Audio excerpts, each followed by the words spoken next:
Hi creatives, I am Dima and you're welcome to another interesting sewing tutorial. On today's tutorial, I'll be sharing with you how to cut and sew this beautiful bubble dress with asymmetric style line. If this sounds like what you've been interested in knowing how I did it, then you have to stick around till the end. I'll share with you how to cut and also how to sew this. And this is the Ankara that I used for this.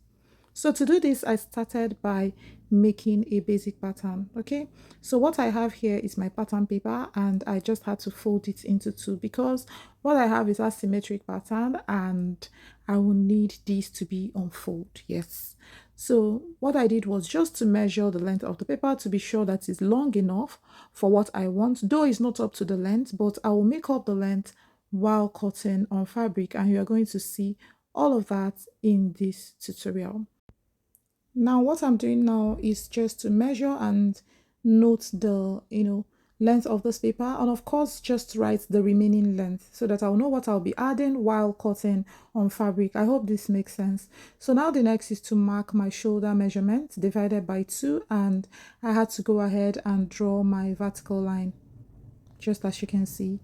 So the next here is to mark the basic neckline of 3 by 3. You can use 3.5 by 3.5 if your client is a bit on the big side. You can as well use 3 1/4 by 3 1/4. So after that, I dropped my shoulder by 1 inch and connected to the neckline just as you can see. And then I had to go ahead and take all the measurements. Now the next I took was the front half length, which is the waistline, right? And then I marked, and then I had to go ahead and also mark the bust level. This is very important. Okay, so right now this is the half length and the one I drew earlier was the bust level. Now this is the bust measurement divided by 4. I'll go ahead and mark it at least 2 points so as to get a straight vertical line, and I had to draw that just as you can see me do. So the next is to go ahead and draw my armhole. I had to drop here by 5 inches, and then from there I had to go in by 3/4 and used this point to mark the armhole measurement divided by 2, and I had to go ahead and use my armhole curve rule to complete this curve. So what you can see here is exactly how to draft your armhole.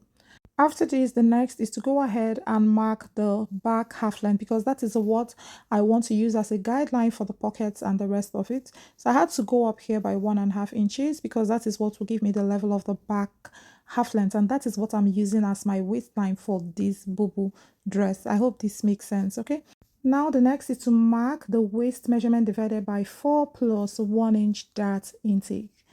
Waist measurement divided by 4 plus 1 inch dart intake. That is what I'm going to mark on this level. But before then, I had to clean up the front half length because that is not what I am using in this tutorial. So what I marked here is waist measurement divided by 4 plus 1 inch. Now after marking these points, I will go ahead with the other measurement. Just pay close attention and you will understand every bit of what I did to achieve this whole pattern, okay, for this bubble dress. So what I did here was just to go ahead and drop the neckline.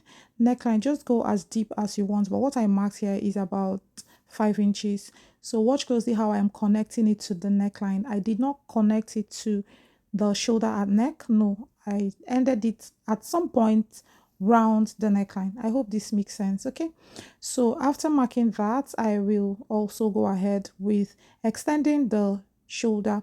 So I had to extend the shoulder. Go ahead and extend it as long as you want your sleeve.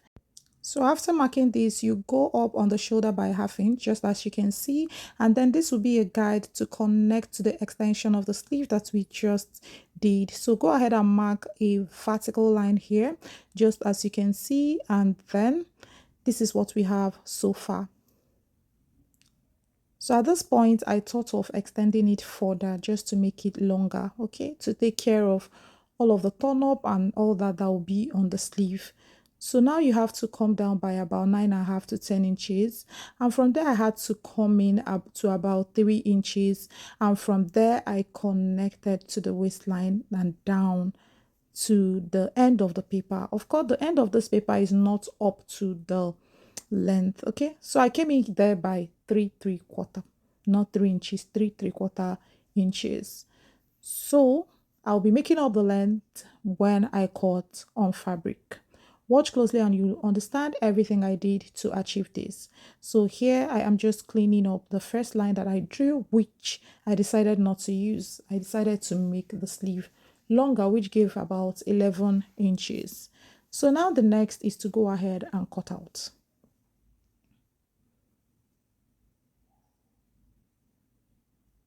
So when we cut out, I'll go ahead to open up and start drawing the asymmetric pattern. What I'm marking here is the pocket entry. Okay, I just marked two inches down from the half length. That is where I marked for the pocket entry, so that at a glance I'll know where the pocket starts from.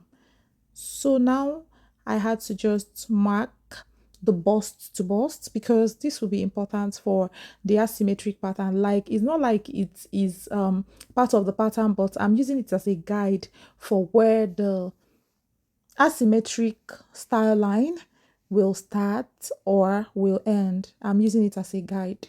So that is why I marked the bust point, like ending it at some inches before the bust or after the bust or below the bust, something like that. So I'm just using it as a guide. Feel free to mark exactly the shape of the style line that you desire. At this point, feel free to take the shape of any style line you desire. It can actually come as a curve, it can come as straight piece like this, but if it comes as a curve, you will definitely be using a bias cut fabric to finish it up at the end of the day.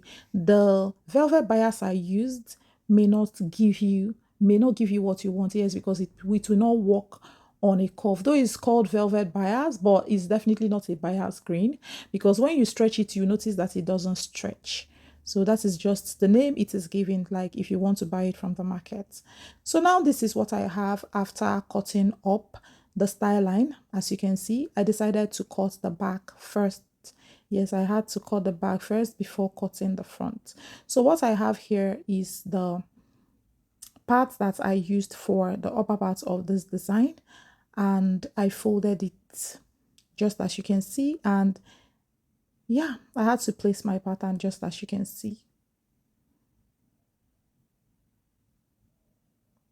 So this fabric is unfold in such a way that it will cut the front. Okay, I cut the front first and use the front pattern to cut out the back. So it's unfold, as you can see here. I cut the neckline while leaving the fabric unfold. This is very important so that you don't get a neckline that looks funny, if this makes sense. I even had to go ahead and add extra inches on this sleeve. If you want to watch, I did not just add half inch to that sleeve. I added extra 1 inch, and then before I added the half inch of the seam allowance. Notice the half inch along the shoulder line, on the neckline, and every other part. Okay, aside for the sleeve that I extended by 1 inch and then added half extra inch for the seam allowance. I hope this makes sense. Now I had to place this front pattern on this fabric again to cut out the back. So you simply have to go down by half inch from the beginning there. That's from the start of the shoulder there, just to get the back pattern, just half inch drop, because the neck is really high. That is why I took half inch drop. So after doing that, I had to place the fabric like this, right, wrong sides facing each other, wrong sides facing each other. You must be very careful when you're doing this, because I want to skirt the style line now, and I want the style line on the back to be the same as the style line in front. And this is how you're going to place it. Wrong sides of the fabric will be facing each other while you place the pattern back, pin it down, and go ahead and cut out the style line. So you can see what I have. Always ensure that you placed your fabric, because if you place it wrong side to right side, you will not get exactly what you want for this. Okay, so now after cutting it, this is what I have. You can see that I cut just about 3/4 inch seam allowance for that style line shape. I cut 3/4 inch seam allowance. You will understand why I did that as we progress in this tutorial. Okay, it will help when you want to overlay the pattern to get exactly what you want before the placing the velvet bias. So watch closely and you'll understand everything. is quite straightforward. But if you have any question, ask me in the comments. So what I did now was to go ahead and get the lower part of this pattern. You know, it's separated into two parts. So I had to get the lower pattern and I had to pin it down. Now the next is to add extra 15 inches because of the length I want to achieve, right? So, but if you want it shorter or longer, feel free to do that. This is based on the length I want. That is the total length minus the length of the paper will give you the remaining length. Do not forget to add your hemming allowance of about 1/4 or 1.5 inches, okay? So after that, I had to cut out just as you can see, and the next is to also go ahead and repeat the same thing so that one part will be for the back while the other part will be for the front. Notice that I was very careful to place the fabric in a way that the leaf will not be facing upside down, because this fabric, this particular Ankara fabric, is so beautiful and the leaf is facing upwards. Yes, it has a direction. So now I had to open up everything, just as you can see. I also opened up the paper and ensured that the wrong sides are facing each other. Wrong sides facing each other. So I had to go ahead and cut out. So you can also see the seam allowance here, about 3/4 inch is what you're going to add on that style line. So after cutting it out, this is what I have, and I will go ahead and unpin what I have here. So now after unpinning, you know that the one up will be for the front while the one down will be for the back, just as simple as that. So now this is how I'm going to stitch down this style line. Feel free to pin it down. Yes, you have to pin it down so that it will not shift as you stitch it on the machine. So pin it down and go ahead and stitch, lay one on top of the other and stitch it down. So here I am just trying to arrange everything really nicely, and I'll be cutting facing for the front part. So watch closely to see what I am doing. So for this front, I will use a little piece from what I used for the lower part to cut out the facing, and the facing for this will be coming outside. It will be coming outside, like how you will see everything. It will be coming out. It will not be a facing that will go inside, based on the design that we are trying to replicate. So now the next thing is to go ahead and cut out the neckline, just as you can see. After cutting it out, I had to remove this and then cut. You can see where I ended the cutting of the neckline. Like, I didn't cut the round neck completely, because this very facing ended at some point on the neckline, because the one on the neck directly is actually like a bias turning. I hope this makes sense. Just watch closely and we'll see.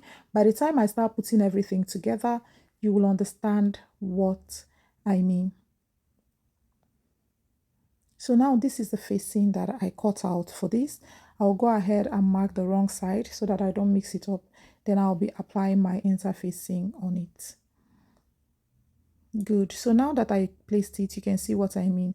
I did not cut it to the very end of the neckline. This is where it ended. Okay, so this is how I'll be placing it to turn up.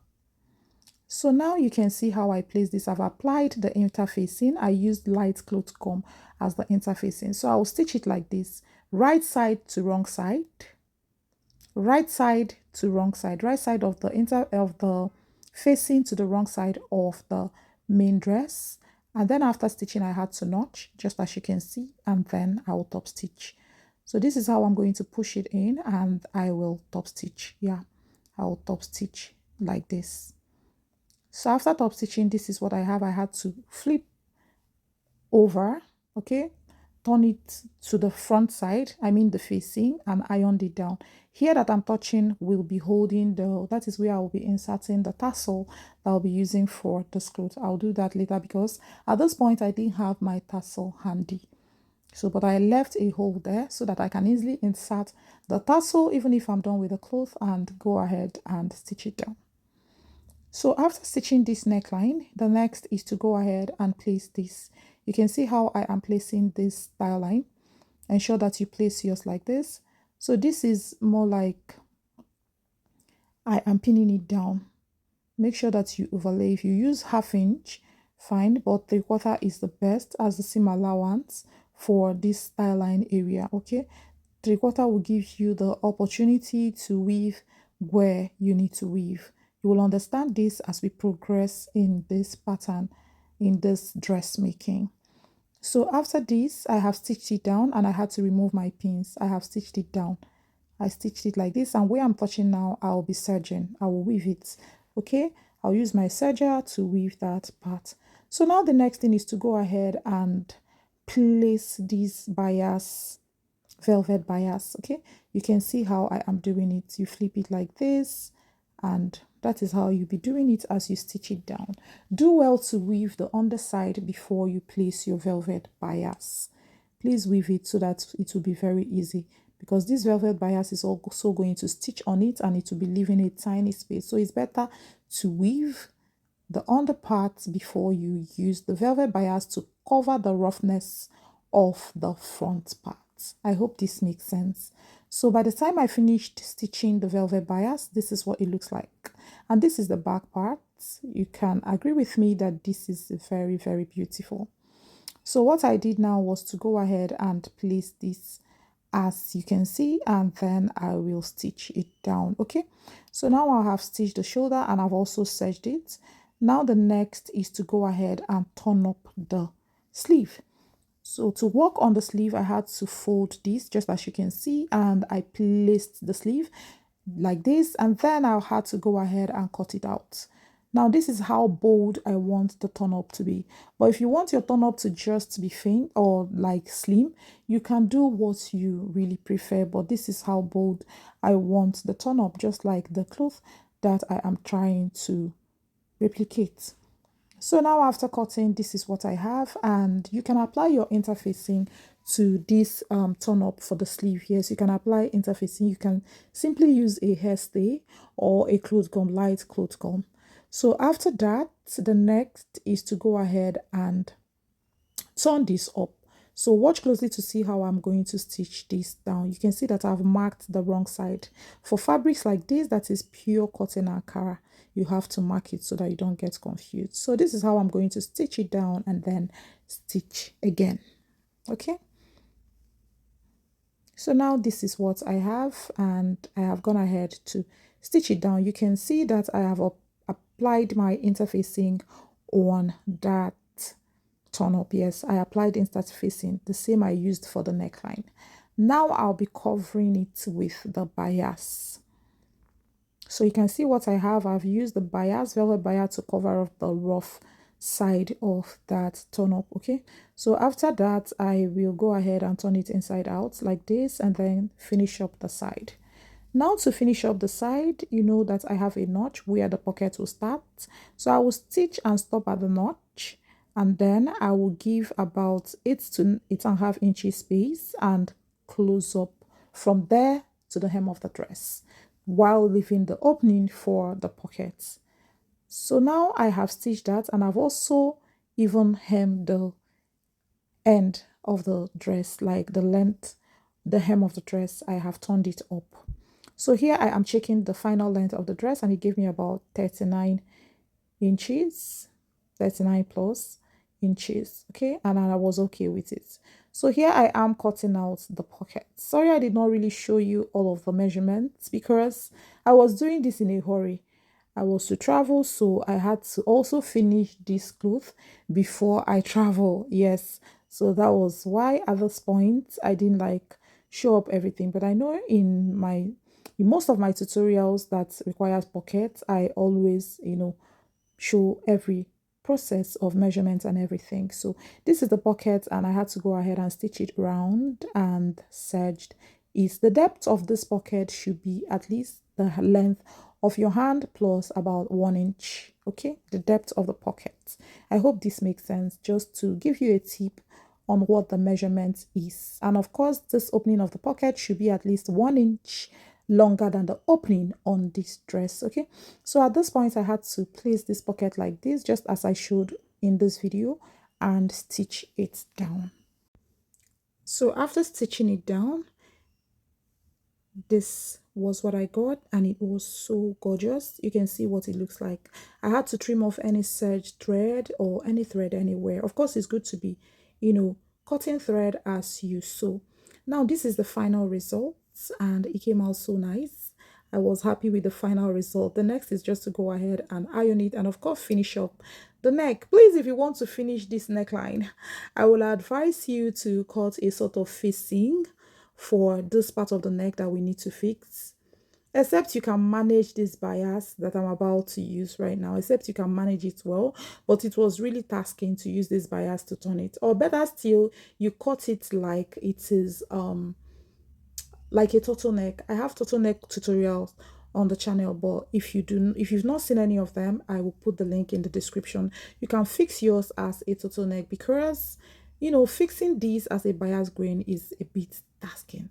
So what I did was to make sure that the interfacing is as well on a bias grain. Do this, ensure that you do this, because I cut this on triangle, that is bias grain, and I also ensured that the interfacing is on bias grain. Very, very important. Then you go ahead and stick it. If you want to try it out, that is fine, but it was a bit challenging fixing it. So if you're not a professional, you may notice this challenge while folding it up. It's going to do as if it's wrinkling. I'm just telling you so that you have that in mind. But if you can be very careful, it will still work. But if you cannot, please use turtleneck pattern, or you use facing kind of pattern to do this. So after finishing mine up, you can see how beautiful and neat it looks. I will just go ahead and fix my tassel, and of course this was the outcome of the dress. If you enjoyed this tutorial, do not forget to like, comment and share. Also turn on your notification bell after subscribing so that you will always know when I upload. I love you all, and of course I'll see you in my next one. Bye.